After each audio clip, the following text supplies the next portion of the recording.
वो सगुदेव भगवान की जय। योग योगेश्वर महापुर रामलाल जी,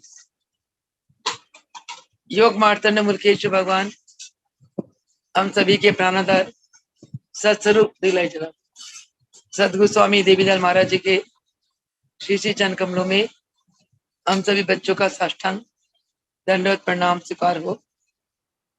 आइए प्रभु जी की कृपा करुणा आशीर्वाद से आज सत्संग आरंभ करते हैं। प्रभु जी ने अपार कृपा करके आज अपनी बच्ची को अपने पुराने आश्रम में, जहां सन 1972 में इस बच्ची ने प्रभु जी के चरणों में, इस बच्ची की आत्मा ने जन्म लिया था। यानी कि महाराज जी ने सन 1972 जुलाई अगस्त महीने में इस बच्ची को अपने चरणों से दीक्षित किया था। ये वही स्थान है, वही कमरा है जहां पहले इसके नीचे गुफा था और ऊपर महाराज जी विराजमान होते थे। ये थरा बना हुआ था। बाद में महाराज जी गुफा बंद करवा दिया और इसके ऊपर एक कमरा है। इस कमरे में गुरुदेव रहते थे।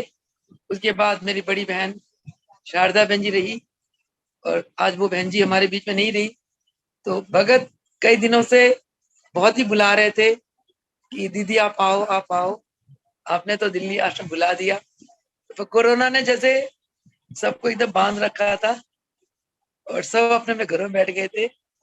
प्रभु जी सत्संग का आनंद हमें देने लगे और सत्संग से के माध्यम से हम सभी भक्तों के घर बैठे दर्शन करने लगे। और कहते भक्तों के अंदर ही भगवान का नूर झलकता है। भगत प्रेम से भगवान को याद करते हैं, भगवान के प्रेम में विभोर हो जाते हैं, तो उनकी आत्मा से एक भगवान की नूर चमकती है। वो चमक हमने पाया सभी भक्तों के अंदर, उनके भाव को सुनकर, प्रभु के प्रति प्रेम को सुनकर। तो इस प्रकार ये आनंद की गंगा बहने लगी। हम उस आनंद के गंगा में स्नान करके पवित्र होने लगे। और आज काफी दिनों के बाद प्रभु जी अपार कृपा करके इस अपने पुराने जन्म स्थान पर लेके आए। इस स्थान पर प्रभु जी ने मुझे, जब मैं 1980 में घर परिवार छोड़ आई थी, माता पिता को प्रणाम कराई थी कि अब मैं तो चली अपने गुरु के पास, अब तुम अपने घर में रहना, मैं अपने गुरु के चरणों में रहूंगी। वहीं मैंने सेवा में अपना जीवन गुजारना है गुरु के चरणों में। 1980 में स्थान पे आ गई थी और चलते हैं, मैं भी चल रही। 1995 में तक मैं यहाँ प्रभु जी के चरणों की सेवा में रही। 95 में महाराज जी ने करनाल आश्रम बनाया और मुझे कहने लगे बेटा अब इस आश्रम को, छोटा सा बूटा लगाया, इस बूटे को जल डालो, खाद डालो, सींचो, इस बूटे की सेवा करो। तब से करनाल आश्रम की सेवा मिली मुझे। और फिर 2002 में महाराज जी ने एक कुरुक्षेत्र आश्रम और बनवा दिया। गुरु ही करवाते सब कुछ। और इस प्रकार फिर ब्रिजघाट आश्रम की बहुत जिम्मेवारी है, बहुत सेवाएं मिली। साउथ इंडिया में 5-6 आश्रम है। हर वर्ष पहले गुरुदेव के साथ मैं जाती रही वहां, सन 1983 से लेकर 98 तक हर वर्ष एक महीना के लिए हम लोग प्रभु जी कृपा करके दक्षिण भारत की योग यात्रा में ले जाया करते थे। और प्रभु जी के ब्रह्मलीन के बाद भी स्वामी श्यामलाल जी के साथ उनके सानिध्य में हर वर्ष उस स्थान पे जाना हुआ। उनके ब्रह्मलीन के बाद प्रभु जी ने इस नादान बच्ची को दक्षिण भारत की योग प्रचार प्रसार की सेवा बख्शी।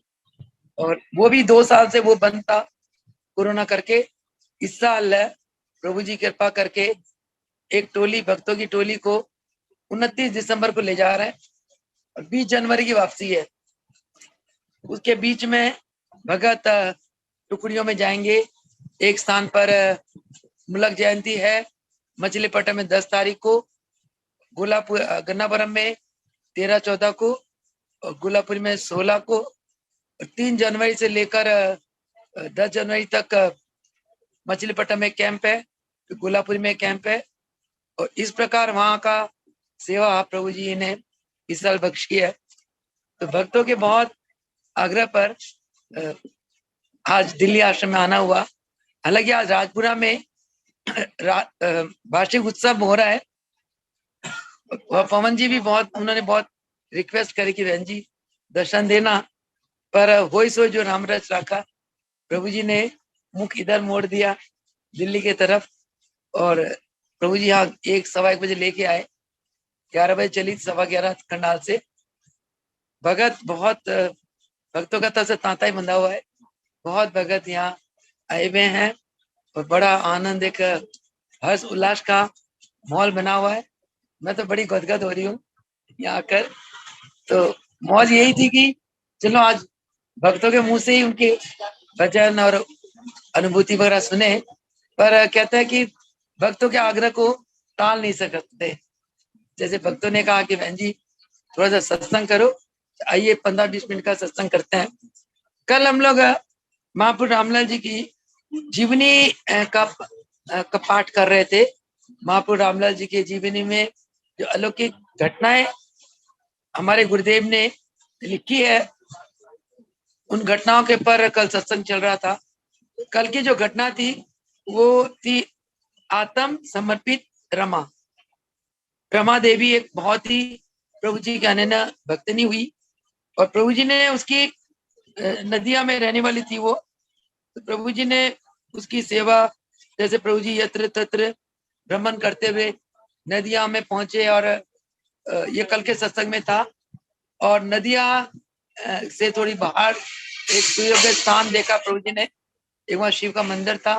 प्रभु जी वो मंदिर में जैसे विराजमान हुए, मंदिर छोटा होने की वजह से प्रभु जी के शरीर के ऊपर धूप पड़ रही थी। हरिहरानंद जी साथ थे, कुछ और भगत मंदिर के आसपास विश्राम करने लगे, और आशुतोष चटर्जी जो वहां के जज थे नदिया के, उनकी धर्मपत्नी रमा देवी, दोनों ने छतरी लेकर, रमा देवी ने प्रभु जी को बचाया करी, छतरी लेकर खड़े हो गए, और उनके पति ने हरिहरानंद के ऊपर छतरी लेकर उन्हें धूप से बचाया। उनके हृदय आशुतोष चटर्जी की, जो वहां के जज थे, उनकी अंतरात्मा की भक्ति भाव को देखकर बड़े गदगद हुए। उनकी प्रार्थना पर प्रभु जी उनके स्थान पर रहने लगे। आशुतोष चटर्जी और रमा देवी की अनन्य भक्ति भाव को देखकर प्रभु जी ने उन्हें दीक्षित कर दी, और वहां दिन रात सत्संग का प्रभाव प्रभावित होने लगा। और रमा देवी को प्रभु जी ने ध्यान की एक बहुत उच्चतम अवस्था का दान प्रदान किया। वो 24 घंटे ध्यान में रहती थी। ध्यान में बैठे बैठे उसे प्रभु जी के बारे में सब कुछ पता चल जाता था। और एक बार तो वो ध्यान में ही दिव्य लोक से एक पुष्प अपनी योगिक शक्ति से पुष्प उतारा, और उतार कर प्रभु जी के चरणों में, छोटा प्रभु जी के चरणों में अर्पित किया। और जिसको देखकर सभी भगत बहुत गदगद हो गए। पहले तो भगत बहुत डर से गए कि ये चमकता पता नहीं सितारा टूट कर ऊपर से आ रहा है। प्रभु जी ने फरमाया कि नहीं, ये रमा देवी ने हमारे लिए दिव्य लोक से ये पुष्प भेंट की है, और तुम जाके देखो। रमा देवी समय अपने स्थान पर ध्यान में समाधिस्थ है। भक्तों ने देखा वाकई रमा देवी उस समय प्रभु जी के ध्यान में समाधिस्थ थी। वो पुष्प इतना विलक्षण था कि कई दिनों तक वो मुरझाया नहीं, उसे एक अलमारी में रखा गया। और प्रभु जी जब जाने लगे नदिया से, उस पुष्प को वहीं रख गए, और दर्शनार्थियों का तांता सा बंधा रहता था पुष्प के दर्शनों के लिए। जब प्रभु जी रमा देवी के स्थान पर रहने के काल में कई अनेक घटनाएं घटित हुई है। उनमें से एक घटना, एक विशेष घटना ऐसी हुई कि जैसे रमा देवी को प्रभु जी ने ध्यान की एक ऐसी अवस्था प्रदान कर दी कि जो अवस्था हरिहरानंद को भी जो अवस्था प्राप्त थी, और हरिहरानंद को तो प्रभु जी ने बहुत उसकी ओज को देख के, वीरत्व को देखकर, उसके हृदय में सेवा भाव को देखकर उसकी पवित्रता को देखकर प्रभु जी ने पहले ही उस पर कृपा कर दी थी, हरिहरानंद के ऊपर। और सभी भगत मंडली के बीच में हरिहरानंद को उसकी सेवा भक्ति भाव के प्रसन्न होकर प्रभु जी ने उसे प्रमुख सेवक बना रखा था। तो इधर रमा देवी की भक्ति भाव श्रद्धा पर प्रभु जी ने कृपा करी, तो रमा देवी की ध्यान अवस्था भाई हरिहरानंद के बराबर होने लगी।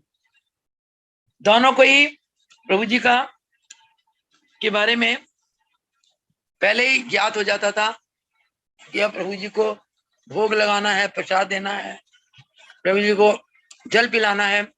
एक दिन रमा देवी को प्रेरणा हुई, प्रभु जी चौबारे में ऊपर बैठे हुए थे, भक्तों के बीच में सत्संग कर रहे थे। तो रमा देवी को प्रेरणा हुई कि प्रभु जी के चरणों में कुछ फल लेकर जाएं और फल का भोग लगाए प्रभु जी को। उसी समय हरिहरानंद को भी यही प्रेरणा हुई कि प्रभु जी को फल का भोग लगाना चाहिए। तो प्रभु जी थोड़े ऊंचे स्थान में विराजमान थे, वहां जाने के लिए सीढ़ियों में जाना पड़ता था। प्रभु जी जैसे उधर से रमा देवी फल लेके प्रभु जी के चरण जाने लगी, हरिहरानंद ने वो भी जाने लगा फल लेकर। और इस प्रकार थोड़ी तेजी करी हरिहरानंद ने, 2-3 सीढ़ियां छलांग मार के सबसे पहले प्रभु जी के पास पहुंच गया। इस प्रकार हरिहरानंद के जाने पर रमा देवी का पैर फिसल गया सीढ़ियों से, रमा देवी सीढ़ियों से गिर गई। इस बात को सर्व अंतर्यामी भगवान प्रभु जी ने देखकर मर्यादा रूप से रमा देवी को डांटा, फटकारा। रमा देवी ने प्रभु जी के चरणों में ये प्रार्थना करी कि प्रभु, भाई हरिहरानंद इसी प्रकार कई बार मेरी सेवा को छीन लेते हैं।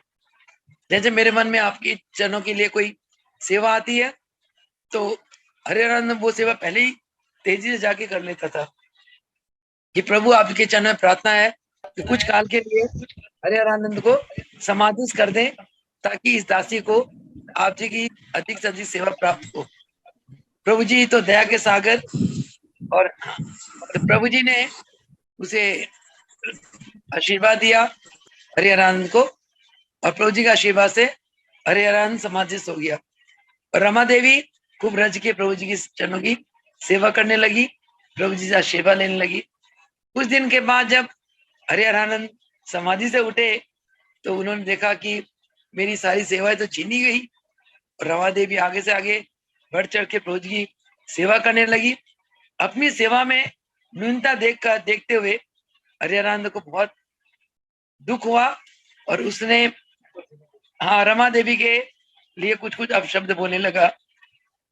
अपने भगत के अंदर ऐसे विकार को देखकर उसे ना सहन करते हुए प्रभु जी ने हरिहरानंद को बुलाया, उसे फटकारा और उसे कहा कि हाँ, कि 2 मास के लिए उसे उस स्थान पर छोड़कर नदिया से बाहर जाने के लिए प्रभु जी ने आज्ञा दे दी।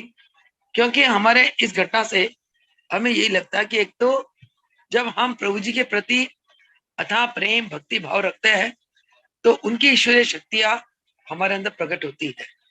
उन शक्तियों के द्वारा हमें संसार का हर चीज का ज्ञान हो जाता है। यही कारण था कि रमा देवी और हरिहरानंद को ध्यान शक्ति के द्वारा प्रभु जी के मन की हर बात पता चल जाती थी। सर्व शक्ति के ज्ञाता सर्वशक्तिमान भगवान कभी भी नहीं चाहते कि मेरे बच्चे में कोई दोष आए। हरिहरानंद को जैसे क्रोध आया अपनी बहन गुरु बहन के प्रति और अपशब्द बोला, तो ये एक भगत के अंदर एक विकार है। गुरु ऐसे विकारों को बर्दाश्त नहीं करते, क्योंकि ये रुक गया चल रहा है जल। गुरु गुरु अपने शिष्यों के अंदर ऐसे विकार को बर्दाश्त नहीं करते और उसको उसके अंतर आत्मा को धोने के उद्देश्य से गुरुदेव ने हरिहरानंद को आज्ञा दी कि तुम 2 महीने के लिए नदियां छोड़कर बाहर चले जाओ। अब गुरु आज्ञा का पालन तो शिष्य का प्रथम धर्म है। शिष्य वही है जो गुरुदेव की आज्ञा का पालन करे। तो गुरुदेव की आज्ञा का पालन करते हुए हरिहरानंद गुरुदेव को प्रणाम करते हुए मारवाड़ देश पहुंचे। वहां जाकर एक पेड़ के नीचे बैठकर समाधि सो गए। वहां से एक ब्राह्मण दंपति निकल रहा था। उन्होंने देखा एक बहुत ओजस्वी तेजस्वी वीर पुरुष पेड़ के नीचे समाधिस्थ है। ब्राह्मण दंपति ने उन्हें उच्च कोटि के महापुरुष समझते उन्हें प्रणाम करा, उनसे आशीर्वाद लिया और उनकी सेवा करने लगे। उस देश में 90% नास्तिक थे। एक नास्तिक ने देखा इस शहर में कोई धर्मार्थ आया है, कोई धार्मिक पुरुष आया है। तो एक ब्राह्मण दंपति दिन रात उस पुरुष की सेवा कर रहे हैं। उस नास्तिक ने शहर के अनेक नास्तिकों को बता दिया और सभी नास्तिक ब्राह्मण दंपति को परेशान करने लगे ताकि वो उस धार्मिक पुरुष की सेवा ना कर सके। पर वो ब्राह्मण दंपति प्रभु कृपा से हरिहरानंद जी की सेवा करते रहे और अंत में उन्होंने ये सोचा कि ब्राह्मण दंपति को कुछ फर्क नहीं पड़ रहा, वो तो सेवा में डटे हुए। उन्होंने फिर हरिहरानंद को तंग करने के लिए योजना बनाई। उन नास्तिकों में तीन मुखिया थे। पहला मुखिया आकर उसने हरिहरानंद को बहुत कटु वचन किए, बहुत अपमानित किए, परंतु हरिहरानंद मस्त रहे। ब्राह्मण दंपति को बहुत कष्ट हुआ कि महाराज ये कितना कटु वचन आपको बोल रहा है। हरिहरानंद ने क्या कहा, कोई बात नहीं, इसी मुखिया से मैं यहाँ मंदिर बनवाऊंगा। ऐसे कहकर मस्त हो गए, क्योंकि हरिहरानंद थे तो महापुरुष रामलाल जी के कृपा पात्र, उनके अंदर भी योगी की दिव्य शक्तियां थी। वो मुखिया जब चला गया, रात को एक बहुत भयानक आकार का कोई परछाई आती है और हरिहरानंद को और जो उस मुखिया को, जो नास्तिकों का मुखिया था, उन्हें बहुत परेशान करने लगा। जैसे चारपाई किसे कभी नीचे गिरा दे, कभी ऊपर गिरा दे। रात भर वह मुखिया परेशान रहा। वो समझ गया कि जिस महापुरुष का मैंने अपमान किया था वो कोई साधारण व्यक्ति नहीं है, वो कोई उच्च कोटि का आत्मा होगा। तो सुबह मुझे उनसे जाके माफी मांगना चाहिए। प्रातः आकर हरिहरानंद के पास आकर वो मुखिया माफी मांगा उन्होंने, और माफी मांग के ये प्रार्थना करी कि महाराज मेरे से बहुत गलती हो गई, अब इस गलती का प्रायश्चित यही है, मुझे आज्ञा दो कि मैं यहाँ मंदिर बनवा लूं। हरिहरानंद ने आज्ञा दे दी, मंदिर बना दिया। उसके बाद दूसरा मुखिया आया। उसने पहले नास्तिकों मुखिया की तरह हरिहरानंद को फिर परेशान करने लगा, और वही भयानक आकार की रूह फिर उस मुखिया को परेशान करने लगी। उस मुखिया ने फिर हरिहरानंद से माफी मांगी और उसने कहा, हे प्रभु मुझे माफ करो और मुझे एक कुआं बनाने की आज्ञा दो, ताकि मेरी जो पाप है ना वो उसका प्रायश्चित हो जाए। हरिहरानंद हंसते हंसते आशीर्वाद दिया कि चलो बनाओ। उसी प्रकार तीसरा मुखिया आया, उसे भी तंग करने की कोशिश करी हरिहरानंद को। उसको भी ऐसे ही हुआ। रात भर कोई भयानक आकार की एक परछाई ने तीसरे मुखिया को बहुत तंग करा। तो उसने भी फिर उसकी माफी मांगने के लिए अगले दिन प्रातः हरिहरानंद के पास आते हैं और कहते हैं कि हमें माफ करो, मुझे आप धर्मशाला बनाने की आज्ञा दो। इसी प्रकार तीनों नास्तिकों ने उस शहर में, मारवाड़ शहर में, एक ने मंदिर बनाया, एक ने कुआं बनाया और एक ने धर्मशाला बना दी। उसके बाद उन्होंने प्रण करा कि आगे के लिए हम किसी भी महापुरुष की को परेशान नहीं करेंगे और उन्हें अपमानित नहीं करेंगे, उन्हें तंग नहीं करेंगे।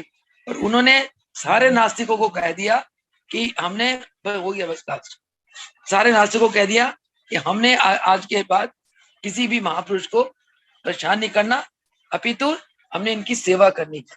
तो उस प्रकार वहां उस शहर में बहुत ही चारों तरफ एक आनंद की लहर चलने लगी। ध्यान, भजन, सत्संग, कीर्तन आदि होने लगा। इतने 2 मास बीत गए।